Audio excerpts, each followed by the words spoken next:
It's that time of year for fall produce, so I'm going to show you a few different recipes that features these ingredients, starting with the sweet potato.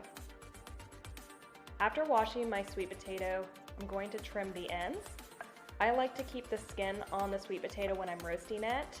It tends to soften up and it's a great source of fiber. After cutting them in round discs, I'm going to dice them. It's important to make sure that the dices are about the same size so they cook evenly.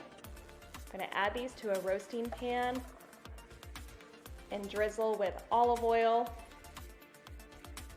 and season with pepper, salt, ground cumin, garlic powder, and my favorite paprika.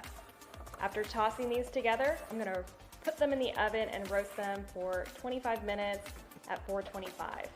Now I got my sizzling roasted potatoes. I'm going to pack them away in an airtight container and keep them in the refrigerator to add to various meals throughout the week.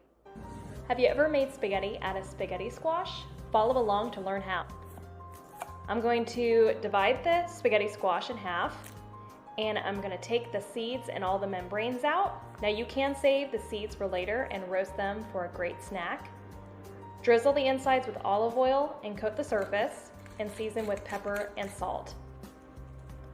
Next, we're going to take the spaghetti squash and put it face down on a baking sheet and pierce the outside with a fork.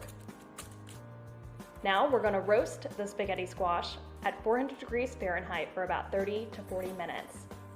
Once it's soft, take it out of the oven and let it rest until it's completely cool. Then you can take a fork and shred the insides to make our spaghetti noodles. You can store this in the refrigerator for about 3 to 5 days and serve this with your favorite meat sauce. Let's make a fall salad.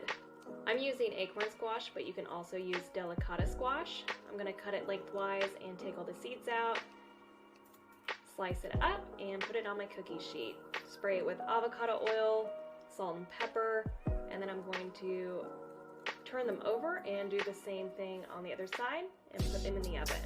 While that's cooking, I'm going to make a vinaigrette with some shallots, apple cider vinegar, olive oil, a little Dijon mustard, salt and pepper, and a little drizzle of maple syrup. Shake that to combine.